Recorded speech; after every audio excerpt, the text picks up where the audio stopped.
wabarakatuh. Halo sahabat-sahabat yang ada di rumah semuanya. Gimana nih kabarnya? Semoga tetap sehat serta tetap semangat nih menjalani hari-hari yang berat.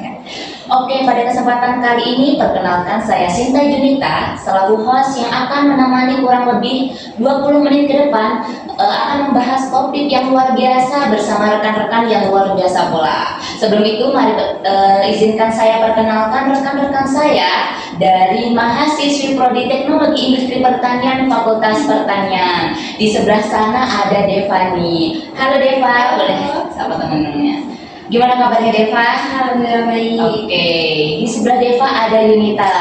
Say hello Yunita. Halo. Semangat Yun. Semangat banget dong pastinya. Oke, luar biasa ya mahasiswi Prodi TIP ini semangatnya luar biasa nih.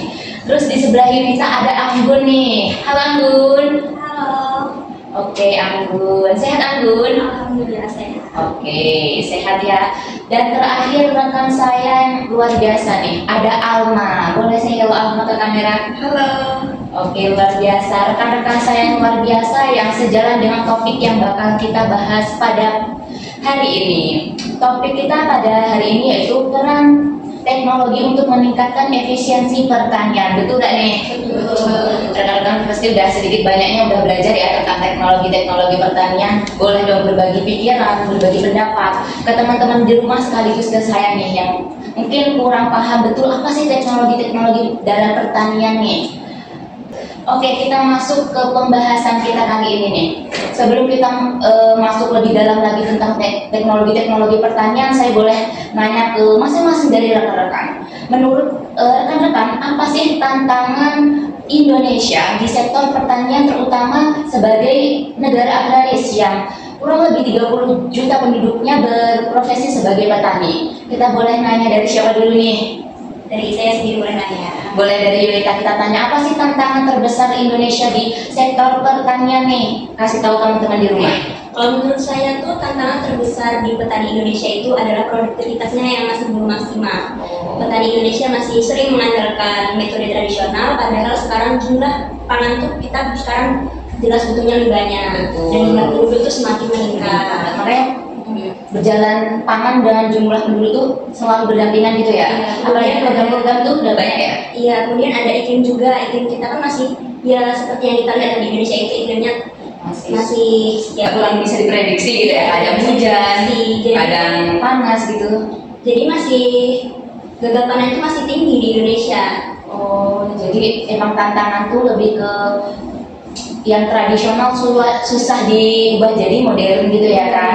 Karena sekarang tuh banyak petani yang emang umurnya tuh bukan lagi Gen Z. Kalau Gen Z kan udah tahu ya, udah kayak paham betul tentang teknologi, tapi banyak orang-orang yang menolak akan teknologi.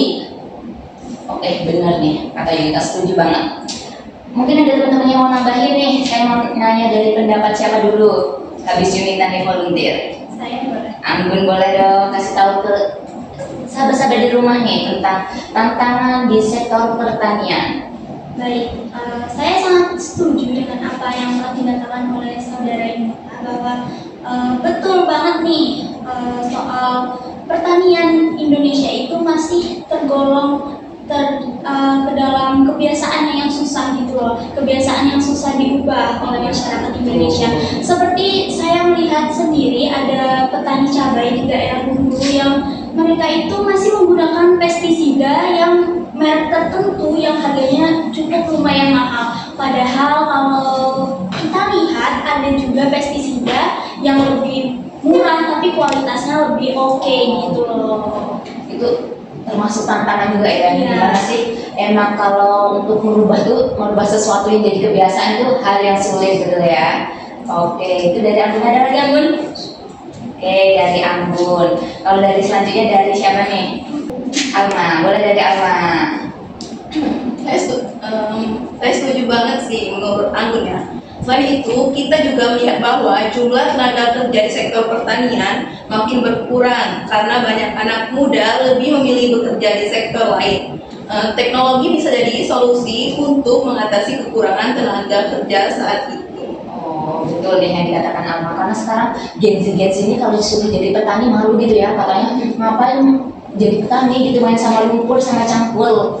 Ini rekan-rekan yang hebat nih Kira-kira malu nggak kalau disuruh jadi petani? Tentu enggak ya kan, karena biasa jadi petani yang modern, ubah Indonesia berkembang jadi Indonesia yang lebih maju. Oke, itu pendapat dari Alma. Kalau dari Deva sendiri nih yang terakhir tentang tantangan di sektor pertanian, apa Deva? Boleh kasih tahu ke? Iya, betul banget. Bukan cuma soal efisiensi, tapi juga soal keberlanjutan. Kalau pertanian kita tidak segera bertransformasi, maka kita akan sulit bersaing di masa depan nanti. Oh, betul, karena sekarang di negara-negara luar pun teknologi udah malah marak. Justru Indonesia yang malah kurang. Gimana mau bersaing kalau kita sendiri aja kalah gitu ya. Itu dari menurut pendapat teman masing-masing nih. Selanjutnya kan tadi udah bahas tentang tantangan-tantangan di sektor pertanian. Terus saya mau tahu juga nih, apa sih contoh-contoh teknologi yang bergerak di sektor pertanian? Karena mungkin teman-teman tahunya kalau teman-teman di rumah tahunya cuma sebatas traktor mungkin ya, atau cangkul, atau baja gitu ya. Itu mungkin apa ada lagi nih teknologi-teknologi sektor pertanian? Ada dong. Boleh dong kasih tahu dong, sharing-sharing teman-teman yang mungkin kurang tahu nih apa aja teknologi yang digunakan di sektor pertanian. Boleh dari siapa dulu berbagi nih? Boleh dari aku deh. Eva, boleh. Silakan Eva. Di Indonesia tuh udah ada beberapa startup pertanian yang membuat aplikasi digital. Jadi aplikasi gitu ya, Iya. bisa digunakan dalam pertanian. Bisa, aplikasi ini tuh memudahkan para petani untuk mengecek harga pasar, memprediksi cuaca, bahkan membeli pupuk atau benih secara online. Oh, kalau online mah itu udah nggak sakit lagi gitu ya. Iya. Apa-apa sudah serba online gitu ya. Bentar-bentar kurir data. Benar. Ternyata bisa dimanfaatkan di sektor pertanian juga ya. Luar biasa ternyata di sektor pertanian ini nggak cuma sebatas cangkul ternyata. Ada aplikasi yang bisa kita gunain untuk mempermudah sektor pertanian. Katanya bisa ngecek cuaca dari Iya. betul juga ya. Jadi petani nggak perlu turun langsung gitu Iya, ya. betul. Oke. Setelah itu mau lanjut ke siapa nih yang mau berbagi tentang contoh-contoh teknologi? Saya boleh. Anggun, boleh dong Anggun. Silakan kasih tahu teman-teman di rumah apa aja contoh teknologi. Baik, untuk teknologi, sekarang ini teknologi sudah macam-macam banget ya, apalagi seiring berkembangnya zaman ini, ada kayak traktor modern. Jadi traktor modern ini digunakan untuk mengelola lahan supaya agak lebih cepat, nggak terpaku sama kerbau aja gitu. Iya, kalau zaman dulu masih pakai kerbau gitu ya, orang tua kita dulu ya kan. Iya. Di desa saya bahkan masih sering nih yang pakai kerbau. Ini udah ada traktor modern ya. Luar biasa. Kemudian ada juga drone yang lagi viral banget Oh, di media drone. sosial. Drone bisa juga digunain Bisa di dong. loh. Setahu kita kan sampai saat ini tuh drone digunain untuk kamera gitu ya, memudahkan jangkauan untuk kamera biar luas gitu kan ya. Ternyata bisa untuk sektor pertanian. Untuk apa aja tuh? Bisa untuk melihat petani lahan, kemudian drone juga bisa untuk menyiram pestisida. Ternyata beneran ada gitu ya. Beneran ada. Ternyata ada sempat FYP di TikTok itu tuh tentang drone untuk pertanian. Saya kira cuma hoax gitu ya. Ternyata memang beneran ada. Luar biasa, ternyata sektor pertanian ini emang udah cukup maju gitu ya. Iya. Oke, itu dari Anggun. Udah cukup Anggun atau masih ada lagi? Siapa lagi yang mau nambahin contoh teknologi nih? Saya boleh. Alma boleh dong. Kasih tahu Alma ke teman-teman di rumah nih. Apa lagi contoh-contohnya? Saya pernah membaca artikel tentang petani di Jawa Tengah yang memakai drone untuk memantau lahan padi. Nah, drone itu membantu mereka mengetahui bagian sawah mana yang kurang air atau terkena hama. Jadi penanganannya lebih cepat gitu. Oke, kalau pakai drone memang kalau kita pikir memang lebih cepat gitu ya, lebih efisien, lebih cepat gitu. Petani nggak perlu lagi tuh turun-turun ke sawah. Mungkin kalau banyak petani-petani yang banyak ladang sawahnya berhektar-hektar itu kalau turun ke sawah cek satu-satu gimana ya kita kalau kita bayangin. Tapi kalau ada drone lebih mudah gitu ya. Ternyata beneran ada. Di Indonesia udah ada ya. Itu dia masalahnya. Mungkin kita nih pencetus-cetusnya besok ya, pencetus teknologi-teknologi yang bakal memudahkan petani di Indonesia. Oke, itu kalau dari Alma. Kalau yang itu untuk contoh teknologi. Selanjutnya dari yang udah rekan-rekan sebutin nih, dari contohnya kayak drone, aplikasi, terus apa lagi tadi? Traktor. Itu tuh apa sih manfaatnya untuk petani sendiri? Apakah mereka mungkin lebih mudah atau lebih apa gitu? Bisa berbagi pengalaman. atau berbagi pendapat kalian nih tentang manfaat dari teknologi-teknologi yang udah rekan-rekan sebutin sebelumnya tadi. Boleh mulai dari siapa dulu? Mulai dari saya aja. Dari Yunita. Oke, kita tanya juga Yunita nih, volunteer pertama yang bakal ngejelasin manfaat dari teknologi. Oke, baik. Manfaat dari teknologi itu utamanya itu adalah efisiensi. Jadi pekerjaan yang biasanya memakan waktu yang cukup lama itu bisa lebih cepat. Contohnya kayak misalnya dulu tuh kita masih pakai semprotan manual ya. Kalau sekarang bisa pakai drone yang jelasnya lebih cepat daripada Ya, manual. benar banget ya. Ya di desa saya masih banyak nih, kayak kan saya tinggal di desa ya, ada kak bertetangga dengan sawah juga nih. Petani-petani di sana masih pakai semprot manual gitu. Ternyata mungkin mereka belum tahu ya kalau drone bisa dimanfaatkan untuk semprot sawah. Bisa dong nanti kalian kenalin nih ke tetangga-tetangga saya nih tentang drone, terus teknologi-teknologi modern di pertanian. Itu kalau menurut Yunita. Udah, Yunita kamu nambahin? Selanjutnya siapa nih yang bakal ngejelasin dari manfaat teknologi sendiri? Boleh Anggun? Mungkin saya akan memberikan manfaat teknologi dari segi lingkungan. Lingkungan itu. Jadi dengan bantuan teknologi ini penggunaan pupuk sama pestisida itu lebih terkontrol gitu loh. Nah ini bukan cuma bikin kita hemat biaya, tetapi juga bisa mengurangi dampak buruknya ke tanah dan juga ke air. Contohnya nih ada yang namanya itu sistem irigasi tetes yang bisa banget untuk menghemat air sekaligus juga bisa menjaga kualitas tanah. Jadi aman gitu ya teknologi juga untuk lingkungan. Kalau dulu kan masih banyak pestisida yang petani belum tahu nih apa dampaknya untuk lingkungan. Jadi asal gunain, yang penting padinya panen banyak, tapi nggak peduli terhadap lingkungan. Padahal lingkungan juga tempat untuk kita hidup gitu, nah bukan cuma padi doang ya kan yang butuh hidup, kita juga butuh lingkungan yang sehat. Itu kalau dari Anggun segi lingkungan nih. Mungkin tambahan dari Deva atau Alma? Siapa dulu? Aku menambahin ya kan. Oke, silakan Deva. Jadi kalau jika hasil panen lebih stabil, otomatis pendapatan petani juga lebih meningkat atau terjamin. Jadi kesejahteraan petani meningkat. Hal ini tuh penting banget karena kesejahteraan petani kadang menjadi masalah utama Iya, di sekarang tuh kayak kurang gitu ya perhatian pemerintah terhadap petani itu tuh kayak di nomor sekian kan. Padahal petani itu penyangga tanah negara kan. Iya. Tapi kenapa nggak diperhatikan kesejahteraannya? Ini jadi tanda tanya ya kan. Semoga kedepannya petani terus diperhatikan dan terus disejahterakan oleh pemerintah FPI. Itu kalau dari Deva. Terakhir dari Alma sebagai penutup, untuk manfaat dari teknologi sendiri itu apa? Teknologi bisa meningkatkan stabilitas hasil panen. Dengan data yang akurat, petani bisa menentukan waktu tanam yang lebih tepat. Jadi resiko gagal lebih kecil. Oke, jadi gagal panennya, persentase gagal panennya bisa diminimalisir gitu ya dengan adanya teknologi. Luar biasa juga ternyata teknologi membantu itu ya di sektor pertanian. Padahal kalau orang pikir, ngapain kalau ada yang mudah, ngapain yang ribet, justru malah yang mudah ini teknologi kayaknya setelah saya mendengar dari cerita-cerita teman-teman.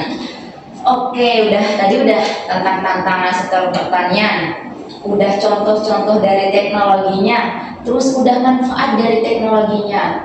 Karena waktu terus berjalan, pertanyaan terakhir untuk rekan-rekan nih, tentang apa sih solusi serta harapan kalian sebagai mahasiswi Fakultas Pertanian untuk sektor pertanian di Indonesia, khususnya negara kita nih, untuk kedepannya. Mungkin kalian berharap apa kayak yang perlu diperbaiki dari sisi ini atau ini, bisa dong kalian sampai ini unek-unek kalian serta solusi dan harapannya. Boleh dimulai dari siapa nih sebelum kita menutup acara kita, obrolan kita hari ini?